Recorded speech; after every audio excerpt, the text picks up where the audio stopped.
Chevaux et Psycho, un podcast de l'Institut de formation en équithérapie, saison 4, épisode 10. Adapter une structure pour y développer l'équitation para-équestre, par Fanny Delaval, conseillère technique en dressage para-équestre. Bonjour à tous. Oui, mes excuses d'avoir modifié un petit peu l'ordre de cette journée. Je suis responsable et coupable.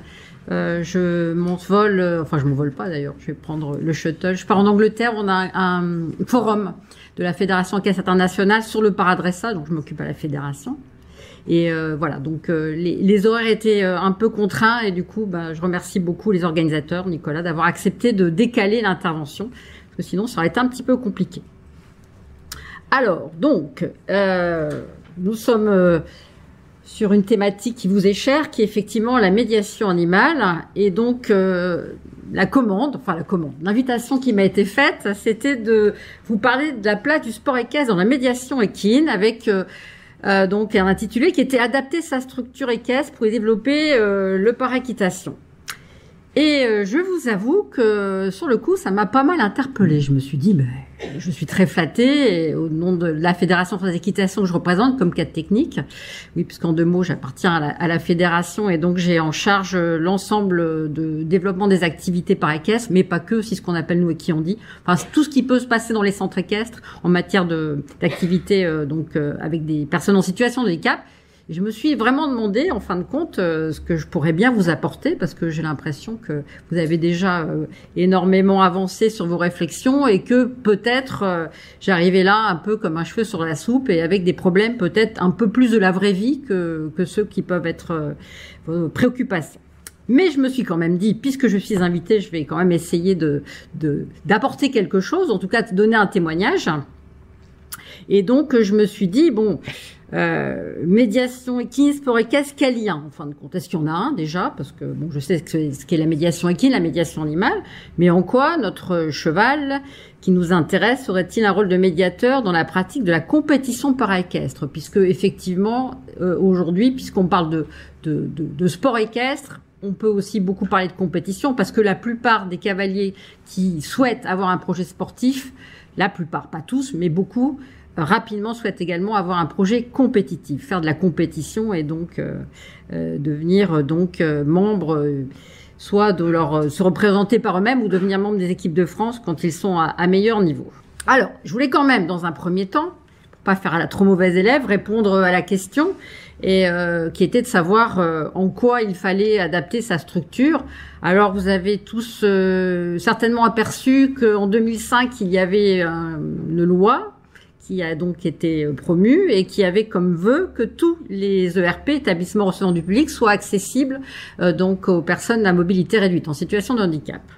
Nous sommes en 2017. Je crois qu'il y a encore beaucoup de choses qui ne sont pas faites, beaucoup de choses à réaliser. C'est certainement toujours un vœu pieux. Bon, ça a permis quand même certainement de faire avancer les choses, mais on est encore loin du compte. Et il suffit d'aller dans certains autres pays. Je pars en Angleterre là, et en Angleterre par exemple, ou dans les pays nordiques, on se rend compte que l'accessibilité aux gens à mobilité réduite est quand même bien plus développée que chez nous en France et qu'on a encore beaucoup de travail à réaliser. Néanmoins, dans un centre équestre, que peut-on faire? Alors aujourd'hui, c'est vrai qu'on voit des structures qui sortent de terre, qui sont neuves. Et là, il y a effectivement pas seulement une obligation, mais je pense qu'il y a une préoccupation, une volonté des gens qui construisent ces clubs d'en faire effectivement des structures adaptées. Donc aujourd'hui, les architectes et aussi donc les autorisations donc de construction pour des établissements qui vont être ouverts au public sont en lien avec l'accessibilité. Heureusement, et c'est une bonne chose. Mais quand on a son centre équestre depuis des années, qu'on est installé, parfois d'ailleurs dans des terrains variés, à la montagne ou même à la campagne, et où c'est très peu accessible, que peut-on faire? Alors évidemment, ou alors on est très riche et on commande des travaux mirabolisques, on fait tout bétonner, on fait tout démolir, enfin on reconstruit tout. mais ne rêvons pas, c'est quand même assez utopique. Ou alors on peut déjà faire des choses simples. Et les choses simples, c'est effectivement voir tout ce qui peut être adapté pour aider les gens à mobilité réduite, parce que c'est bien ça dont il s'agit. L'adaptation d'un centre équestre pour quelqu'un qui a une situation de handicap mental ou affective ou sociale est quand même moins compliqué que pour les gens qui sont à mobilité réduite. Et nous, on se rend bien compte d'ailleurs quand on va sur les sites de compétition que bien souvent les problématiques se présentent à nous, et même dans la vraie vie, quand vous voyagez ou quand vous véhiculez avec des gens en fauteuil, vous vous rendez compte que c'est quand même galère. Donc, que peut-on faire? On peut déjà mettre des plans inclinés, bien entendu, pour les fauteuils. Ça permet donc de faciliter l'arrivée des fauteuils. On peut mettre des renforts visuels pour les déficients visuels, donc tout ce qui est effectivement circuit repeint en blanc, beaucoup plus flashy pour que ce soit plus simple. Alors quand on est aussi encore plus high-tech, on peut mettre des inscriptions en braille, par exemple, pour permettre aux gens d'être autonomes pour aller chercher leur matériel, pour reconnaître le matériel des chevaux, etc., etc. J'avais pas envie de passer trop de temps là-dessus parce que je suis pas sûre que ce soit ça qui vous intéresse. Bon, juste, je me permets de revenir sur une des problématiques essentielles qui est l'accueil de gens en situation de handicap moteur, c'est la mise à cheval. Puisque, bien entendu, nos équidés ont une certaine taille et que mettre donc des gens donc qui ont des problèmes de mobilité à cheval, ça reste quand même notre problématique principale.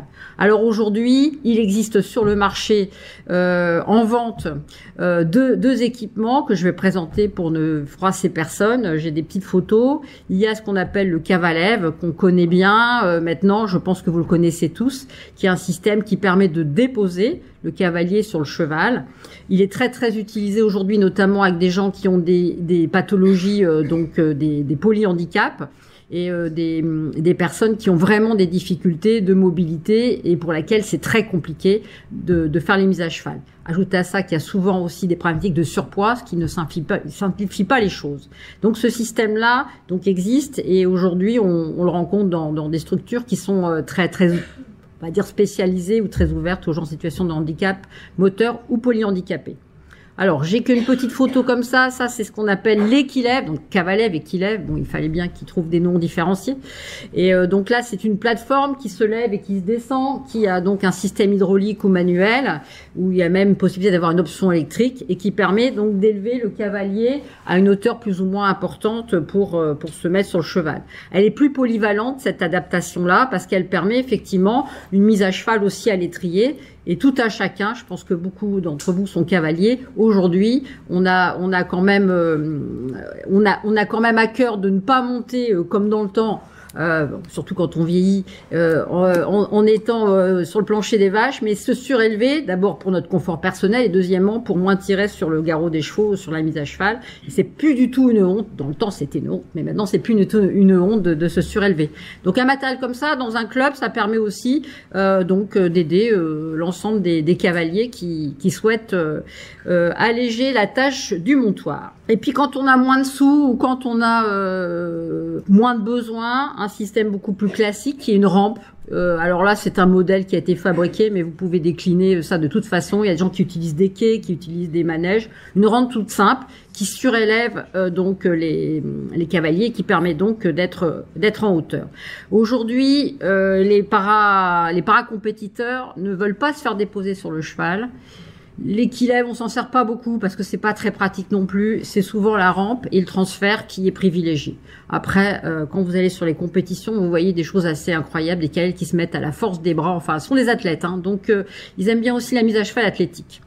Autre chose importante, il faut adapter évidemment son matériel, parfois de sellerie. Alors pas toujours, mais c'est vrai que la mise à cheval, par exemple de paraplégiques, des gens qui ont des blessures médulaires hautes, nécessitent bien entendu des selles adaptées. Là, je vous ai donné la photo de la selle d'une de nos cavalières des équipes de France qui est donc blessée médulaire et qui avait fait faire ce prototype avec un sellier.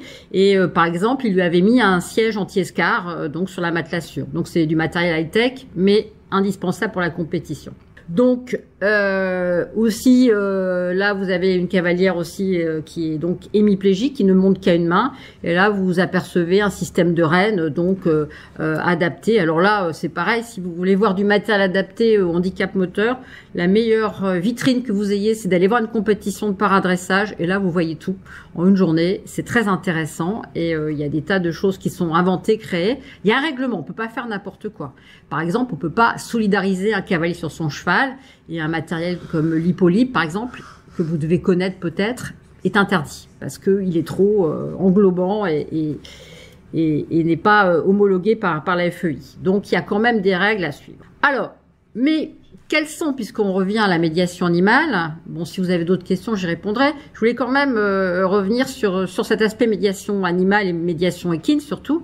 Quelles sont les motivations qui amènent un cavalier en situation de handicap à devenir un compétiteur? Parce qu'il pourrait se dire, tiens, ça me fait du bien, ça me permet de faire de la physio, de la kiné, mais pourquoi, à un moment donné, j'ai envie de faire de la compétition? Alors, ça n'engage que moi, mais on se rend compte que bien souvent, les cavaliers qui ont un projet sportif et compétitif sont en recherche de valorisation, mais comme tout à chacun, hein, je pense que quand on veut être champion, c'est aussi parce que quelque part, on aime être valorisé, et parfois aussi de réparation. Alors ce thème réparation, je vous remercie de l'accepter. Il peut peut-être parfois vous paraître un petit peu brutal, mais c'est vrai qu'on se rend compte, nous, que pour certains, c'est une revanche, notamment pour les gens qui sont devenus handicapés suite à un accident et qui ont eu envie de refaire quelque chose. Et juste une anecdote, vous dire que dans les équipes de France actuellement, tous les gens qui sont handicapés acquis étaient cavaliers avant leur accident. Et les cavaliers, donc les autres qui ne sont pas handicapés acquis, sont donc des handicapés congénitaux. Et eux, ils se sont mis à cheval petits parce que la famille ou parce qu'il y avait un intérêt de l'entourage ou éventuellement le centre de rééducation. Et c'est très rare qu'on arrive à amener au niveau des gens qui se mettent à l'équitation après un accident, notamment adulte. Alors on peut pratiquer, mais la compétition, le niveau et l'habileté de l'équitation est telle que c'est très très difficile d'y revenir. Et nous on constate aussi que pour des parents, notamment on a aujourd'hui 2 jeunes compétiteurs, pour les parents il y a aussi une véritable réparation. Voilà, de se dire que pour eux c'est important, voilà, de valoriser leurs enfants et excusez-moi du terme, mais de rêver qu'ils deviennent aussi des champions. Donc on a aussi nous ça à gérer parce que c'est important pour eux aussi. Et c'est respectable de toute façon. Même si c'est pas toujours taux de repos pour l'encadrement. Alors, donc, ce cheval qui vous intéresse, qui nous intéresse, moi je me suis dit, est-ce qu'il a un rôle de médiation en fait, ce cheval? Parce que nous on fait de la compète, hein. On rentre sur les rectangles, on fait de la compète, on fait des épaules en dedans, on fait des arrêts. Lui, le cheval, il est médiateur.